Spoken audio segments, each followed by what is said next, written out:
Advocate സേനാപതി വേണു, ഈ കാവി ഭീകരത, സാഫ്രോൺ ടെറർ എന്ന ഒരു ടേം കോയിൻ ചെയ്തത് പോലും കോൺഗ്രസ് ആണ്. ദിഗ്വിജയ സിംഗ്, അതുപോലെ കേന്ദ്ര ആഭ്യന്തരമന്ത്രി ആയിരുന്ന പി ചിദംബരം, ഇവരൊക്കെയാണ് കാവി ഭീകരത എന്നൊരു ടേം നിരന്തരം ഉപയോഗിച്ചു കൊണ്ടിരുന്നത്. ഇപ്പോൾ നോക്കൂ, ഏറ്റവും അവസാനത്തെ ഒരു കേസാണ് ഇത്. കാവി ഭീകരത നിങ്ങൾ ആഘോഷിച്ച പല കേസുകളുണ്ടായിരുന്നു. ഏറ്റവും ഒടുവിലത്തേതാണ് മലേഗാവ് സ്ഫോടന കേസ്.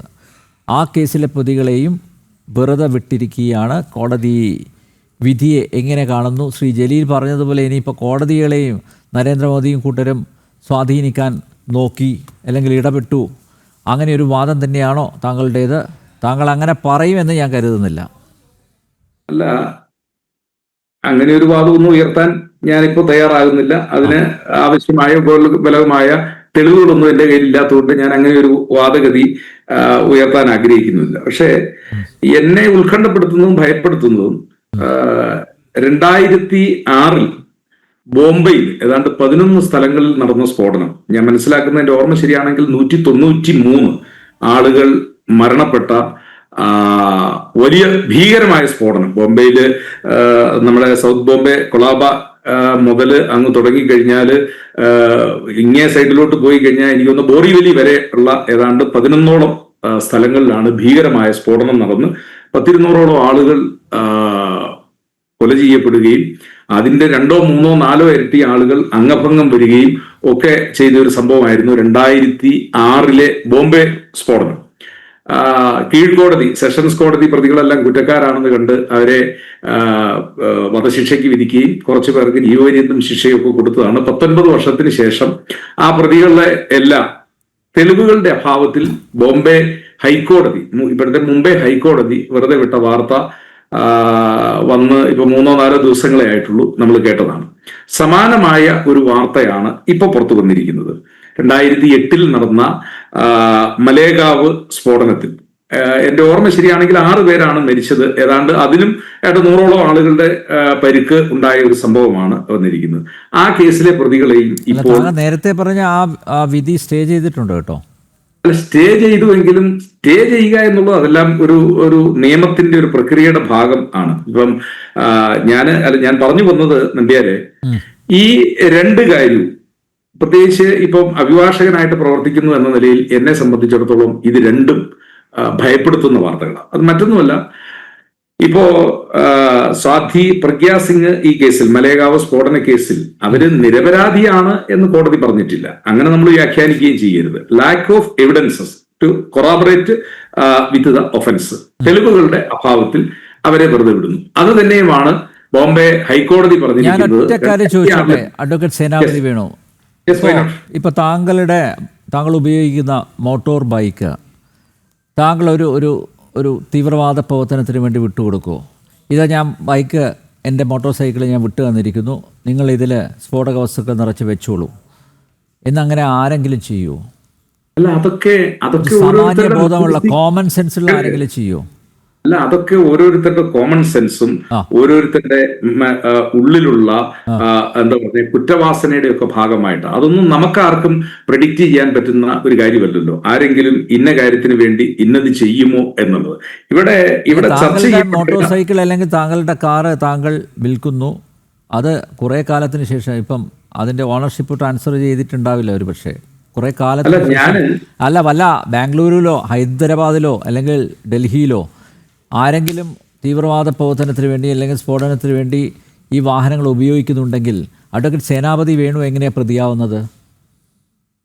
അല്ല, എൻ്റെ വാഹനം വിറ്റ് കഴിയുമ്പോൾ അതിന്റെ RC ഓണർഷിപ്പ് ഞാൻ കൃത്യമായിട്ട് ട്രാൻസ്ഫർ ചെയ്യാതെ വരികയോ വിറ്റതിന് ശേഷം എൻ്റെ കയ്യിൽ തന്നെയാണ് അതിന്റെ ഉടമസ്ഥാവകാശം നിലനിൽക്കുന്നതൊക്കെ വന്നു കഴിഞ്ഞാൽ പലപ്പോഴും ഏതെങ്കിലും കേസുകളിൽ ഇപ്പം നമ്മുടെ നാട്ടിൽ കണ്ടിട്ടുണ്ട്, ആരെങ്കിലും വിറ്റ വാഹനം അപകടത്തിൽപ്പെട്ട് കഴിഞ്ഞാൽ അതിന്റെ ഓണർഷിപ്പ് കൈമാറ്റം ചെയ്തിട്ടില്ല എങ്കിൽ അതിന് നഷ്ടപരിഹാരമൊക്കെ കൊടുക്കേണ്ട അല്ലെങ്കിൽ കേസിൽ കുടുങ്ങുന്നതൊക്കെ നമ്മൾ കണ്ടിട്ടുണ്ട്. പക്ഷെ ഇവിടെ നമ്മുടെ മുമ്പിൽ പ്രസക്തമായ ഒരു ചോദ്യം വരുന്നത്, ഈ 2 കേസിലും തെളിവുകളുടെ അഭാവത്തിൽ പ്രതികൾ രക്ഷപ്പെടുന്നു എന്നുള്ളതാണ്. അല്ല, കോടതിയുടെ മുമ്പിൽ തെളിവുകളല്ലേ അനിവാര്യമായിട്ട്? അല്ല, അത് ഞാൻ അങ്ങോട്ടാണ് വരുന്നത് നമ്പ്യാരെ. അപ്പോ അതിൽ വരുമ്പോ ഇപ്പോ മലേഗാവ് സ്ഫോടനത്തിൽ കൊല ചെയ്യപ്പെട്ട അല്ലെങ്കിൽ മരണപ്പെട്ട 6 ഇരകൾ, അവിടെ കൈയും കാലും തകർന്നു പോയവരെ, ശരീരം ചിതറിത്തെറിച്ചവരായ, ജീവിച്ചു മരിക്കുന്ന 100ഓളം ആളുകൾ.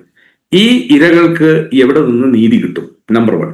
നമ്പർ 2, അത് തന്നെയാണ് ഞാൻ ചോദിക്കുന്നത്. 2006 ബോംബെ പട്ടണത്തിലെ അല്ലെങ്കിൽ ഇപ്പോഴത്തെ മുംബൈ പട്ടണത്തിലെ ഏതാണ്ട് 1 ഡസനോളം പ്രദേശങ്ങളിൽ നടന്ന ഭീകരമായ സ്ഫോടനത്തിൽ ചിതറിത്തെറിച്ച ആളുകൾ, മരിച്ച ആളുകൾ, ഇപ്പോൾ എന്താ പറഞ്ഞ പകുതി ജീവനോടുകൂടി അല്ലെങ്കിൽ അംഗഭംഗം വന്ന് ജീവിക്കുന്ന ആളുകൾ, ഈ ആളുകൾക്ക് നീതി കിട്ടണം. നീതി കിട്ടണമെങ്കിൽ ഇവിടെ പ്രഗ്യാസിംഗ് നിരപരാധിയോ അതല്ലെങ്കിൽ 2006 കേസിലെ നിരപരാധിയോ എന്ന് ഇപ്പൊ നമുക്കാർക്കും പറയാൻ പറ്റത്തില്ല. നമ്മൾ ആരും ഈ സംഭവം കണ്ടവരല്ല. നമ്മുടെ മുമ്പിൽ പ്രത്യക്ഷത്തിലുള്ളത് എന്താ? കോടതി ഇവരെ വെറുതെ വിട്ടിരിക്കുന്നു. കോടതി ഇവരെ വെറുതെ വിടുമ്പോൾ കോടതി പറഞ്ഞിരിക്കുന്ന നിരീക്ഷണം എന്താ? ഇവരെ ഈ കേസിൽ കണക്ട് ചെയ്യാൻ ആവശ്യമായ തെളിവുകൾ കോടതിയുടെ മുമ്പിലില്ല എന്നുള്ളത് കൊണ്ട് കോടതി ഇവിടെ ഇവരെ വെറുതെ വിടുന്നു. ഈ CRPCയുടെ ഒരു 300 പ്രകാരം ഒരിക്കൽ ഒരു പ്രതിയെ ഒരു കേസിൽ നിരപരാധി എന്ന് കണ്ടു വിട്ടുകഴിഞ്ഞാൽ പിന്നെ ആ കേസിൽ അവനെ അന്വേഷിക്കാൻ അതിനകത്ത് വകുപ്പില്ല. ഡബിൾ ജിയോപാരഡി എന്ന് പറയുന്നത്. പക്ഷേ ഇവിടെ നമ്മുടെ മുമ്പിൽ വളരെ പ്രസക്തമായ ഒരു കാര്യം നിൽക്കുന്നു. ഈ 2 കേസിലും ആരെങ്കിലും യഥാർത്ഥത്തിൽ പ്രതികളുണ്ടല്ലോ, ആരെങ്കിലും ഈ 2 കേസിലും പ്രതികളുണ്ട്. ആ പ്രതികൾ ഇപ്പോഴും they are behind the curtain. അവര് പുറത്തു വരികയും അവര് ശിക്ഷിക്കപ്പെടാതിരിക്കുകയും ചെയ്യുന്നിടത്തോളം അതിനുത്തരം പറയേണ്ടത് താങ്കളുടെ പാർട്ടി ഭരിച്ച മഹാരാഷ്ട്രയിൽ അന്നത്തെ ATS അവരാണ് ഉത്തരം പറയേണ്ടത്. അല്ല, ATS കാരണം എന്താണെന്നറിയോ? അതായത് ഈ ATSന്റെ കണ്ടെത്തലാണല്ലോ, അതിന്റെ അടിസ്ഥാനത്തിലാണല്ലോ ഈ സാധ്വിയും അതുപോലെ ലഫ്റ്റനന്റ് കേണലിനെയൊക്കെ പ്രതിസ്ഥാനത്ത് നിർത്തിയത്. അല്ല, ഒരു മിനിറ്റ്. NIA അന്വേഷണം ഏറ്റെടുത്തപ്പോൾ തുടക്കത്തിൽ തന്നെ അവരതിൽ സംശയം പ്രകടിപ്പിച്ചിരുന്നു. കോടതി അത് ബോധ്യപ്പെടുത്തുകയും ചെയ്തിരുന്നു. പക്ഷെ കോടതി പറഞ്ഞത് കുറ്റപത്രം സമർപ്പിക്കൂ, വിചാരണ വേളയിൽ അത് തെളിയിക്കട്ടെ എന്നായിരുന്നു. അതിന്റെ അടിസ്ഥാനത്തിലാണ് മുന്നോട്ട് പോയത്. അല്ല, ഞാൻ അങ്ങോട്ടാണെന്നേ വരുന്നത്. വിലാസ്റാവു ദേശ്മുഖ് അല്ലെ മുഖ്യമന്ത്രിയായിരുന്ന കാലത്തല്ലേ ഇത് നടക്കുന്നത്? അല്ല, കേക്ക്. അന്നത്തെ ആന്റി ടെററിസ്റ്റ് സ്ക്വാഡ് എന്ന് പറയുന്ന മഹാരാഷ്ട്രയിലെ അന്വേഷണ ഏജൻസിയുടെ കണ്ടെത്തലുകൾ അത് തെറ്റാണ് എന്ന് ഏതായാലും ഇന്നലെ തെളിഞ്ഞിരിക്കുകയാണല്ലോ. 2025 ഇതുവരെയും നമ്മുടെ മുമ്പിൽ അതിന് തെളിവില്ലായിരുന്നു. കാരണം NIAയും അതോടൊപ്പം തന്നെ ആന്റി ടെററിസ്റ്റ് സ്ക്വാഡും കണ്ടെത്തിയ അല്ലെങ്കിൽ അവർ കളക്ട് ചെയ്ത തെളിവുകൾ പര്യാപ്തമല്ല എന്ന് കോടതി കണ്ടെത്തിയിരിക്കുന്നു. പ്രതികളെ കണക്ട് ചെയ്യാനില്ല. അപ്പോഴും ലോകം അവസാനിച്ചിട്ടില്ലല്ലോ. ഇനിയും ഇപ്പോ കേന്ദ്രം BJP ഭരിക്കുന്നു, മഹാരാഷ്ട്രയും BJP ഭരിക്കുന്നു. വളരെ അനുകൂലമായ സാഹചര്യം ഇപ്പോഴും നിലനിൽക്കുന്നു. ക്രിമിനൽ കേസിന് അന്വേഷണത്തിന് പരിധിയില്ല. CRPCയിൽ അങ്ങനെ ഒരു കാര്യം പറഞ്ഞിട്ടില്ല. അതുകൊണ്ടാണല്ലോ MM മണി 82 നടത്തിയ കൊലപാതകത്തെ കുറിച്ച് എത്രയോ വർഷങ്ങൾക്ക് ശേഷം 25-30-35 വർഷങ്ങൾക്ക് ശേഷം നടന്ന വിളിച്ചു പറയുന്നതിനെ കുറിച്ച് അന്വേഷണം നടത്തി. അപ്പോൾ അതിന് പുനരന്വേഷണം എന്നല്ല, ഫർദർ ഇൻവെസ്റ്റിഗേഷൻ, തുടർ അന്വേഷണം നടത്താം. ആ അന്വേഷണത്തിൽ യഥാർത്ഥ പ്രതികൾ, അപ്പോ INLന്റെ സ്നേഹിതൻ ശ്രീ ജലീല് സൂചിപ്പിച്ച ആ സംശയവും ദൂരീകരിക്കപ്പെടും. ഇവിടെ കേണൽ ഡിന്നി പറഞ്ഞ കാര്യവും വ്യാജ തെളിവുകൾ, അതല്ല എങ്കിൽ എന്താ പറഞ്ഞ മലീഷ്യസ് പ്രോസിക്യൂഷൻ എന്ന് പറയുന്ന ആ തെളിവുകളാണ് എങ്കിൽ ആ തെളിവുകൾ ആരാണ് കെട്ടിച്ചമച്ച തെളിവുകൾ, ഇതെല്ലാം പുറത്തു വരണമല്ലോ. കാരണം ഒരു ജനാധിപത്യ രാജ്യത്ത് ഞാൻ ആദ്യം പറഞ്ഞ പോലെ കൊല ചെയ്യപ്പെട്ട, ട്രെയിനിൽ യാത്ര ചെയ്യുമ്പോൾ സ്വന്തം ശരീരം പൊട്ടിത്തെറിക്കപ്പെട്ട് മരണപ്പെട്ട കുറെ ഇന്ത്യക്കാരുണ്ട്, അവരുടെ ബന്ധുക്കളുണ്ട്. അവരുടെയൊക്കെ മനസ്സിൽ ഈ വിധികൾ കേൾക്കുമ്പോൾ ഉണ്ടാകുന്ന ഭീകരത. അപ്പോ എന്താ പറയുന്നത്, ചില ആളുകൾ നിയമം കയ്യിലെടുക്കാൻ തയ്യാറാകുന്നതിന്റെ കാരണം എന്താ? കൺമുമ്പിൽ ആക്രമിക്കപ്പെട്ട ആള് അതിലെ പ്രതികൾ ശിക്ഷിക്കാതെ വന്നു കഴിയുമ്പോൾ ആളുകൾ സ്വാഭാവികമായി അവർ റിട്ടാലിയേറ്റ് ചെയ്യും. എങ്ങനെയാണ്? They will take law into their hands. അത് ഉണ്ടാകാൻ പാടില്ല. കാരണം ഇവിടെ കാവ്യ ഭീകരതയോ ചുവപ്പ് ഇപ്പോ നമുക്കറിയാം, ഇപ്പം ദണ്ഡകാരണ്യ, ബക്സർ, എന്താ പറഞ്ഞേ, അതുപോലുള്ള പ്രദേശങ്ങൾ, ഛത്തീസ്ഗഡിന്റെ പല ഭാഗങ്ങളും. ഡെന്നി സാറിനറിയാം, സർവീസിലൊക്കെ ഇരിക്കുമ്പോൾ നക്സലൈറ്റുകളുടെ വലിയ താവളമാണ്. നക്സലൈറ്റ് ഇടനാഴി എന്ന് തന്നെയാണ് പറയുന്നത്. അങ്ങോട്ടൊന്നും എന്താ പറഞ്ഞേ, നിയമവാഴ്ചയും പോലീസിനും ഒന്നും കടന്നു ചെല്ലാൻ പറ്റാത്ത ഒരു കാര്യമാണ്. ഇപ്പോഴാണ് കുറെയൊക്കെ അതിൻ്റെ അകത്ത് ആദ്യത്തെ അതിൽ ഏറ്റുമുട്ടൽ നടത്തുന്നത് സാൽവാ ജുദോം എന്ന് പറയുന്ന ഒരു സംഘടന രൂപീകരിച്ചുകൊണ്ട് അന്നത്തെ അവിടുത്തെ ആഭ്യന്തര വകുപ്പ് മന്ത്രിയാണ് അതിനെതിരെ ഒരു പോരാട്ടമൊക്കെ നടത്തി ഒരു പരിധി വരെ. പക്ഷെ അതൊന്നും വിജയിക്കാൻ പറ്റിയിട്ടില്ല. ഞാൻ പറഞ്ഞു വന്നത്, നക്സലൈറ്റുകൾ നടത്തുന്ന അക്രമമായതുകൊണ്ട് നമ്മൾ അതിനെ ചുവന്ന ഭീകരത എന്ന് പറയുന്നു.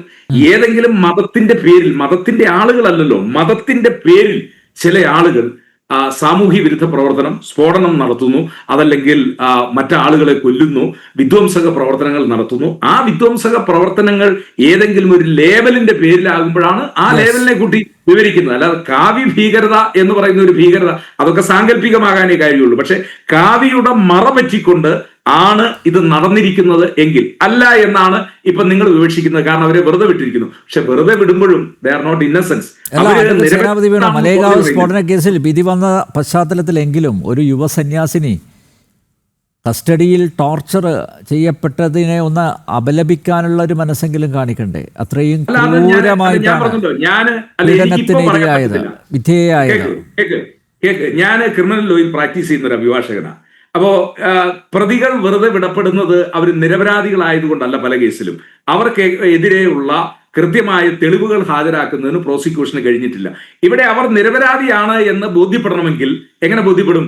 ഈ കേസിൽ ഉൾപ്പെട്ടിരിക്കുന്ന 6 പേരെ ബോംബ് സ്ഫോടനത്തിൽ വധിച്ച ആളുകൾ ആര്? അത് യഥാർത്ഥ പ്രതികൾ പുറത്തു വരണമല്ലോ. യഥാർത്ഥ പ്രതികൾ പുറത്തു വന്ന് അവർ ശിക്ഷിക്കപ്പെടുമ്പോൾ സ്വാഭാവികമായി നമ്പ്യാരെ നമ്മൾ അപലപിക്കും. പ്രഗ്യാ സിംഗ് ഠാക്കൂർ ആ കേസിൽ നിരപരാധിയായിരുന്നു. അവർ ജയിലിൽ അവരെ അടച്ചത് അത് അപലനീയമാണ്.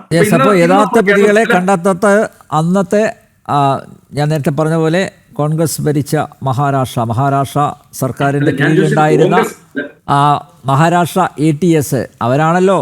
ഇപ്പൊ തന്നെ താങ്കൾ തന്നെ പറഞ്ഞു ഇത് യഥാർത്ഥ പ്രതികളല്ല. അപ്പോ കള്ളക്കേസാണെന്ന് നമ്പ്യാരെ, ഞാൻ അങ്ങനെ ഒരു വാദഗതി പറഞ്ഞിട്ടില്ല. ഞാൻ പറഞ്ഞത് ഇവർ പ്രതികൾ ആണോ അല്ലയോ എന്ന് നമുക്ക് ആർക്കും പറയാൻ പറ്റത്തില്ല. ഇവര് ഈ കേസിൽ ഇവരെ കണക്ട് ചെയ്യാനുള്ള തെളിവില്ലാത്തത് കൊണ്ട് കോടതി അവരെ വെറുതെ വിട്ടിരിക്കുന്നു. തെളിവില്ല എന്നതുകൊണ്ട് കോടതി വെറുതെ വിട്ടിരിക്കുന്നത് എന്ന് പറഞ്ഞാൽ നിയമത്തിന്റെ സാങ്കേതികത്വമാണ്. പക്ഷെ സത്യം ഒന്നുണ്ട്.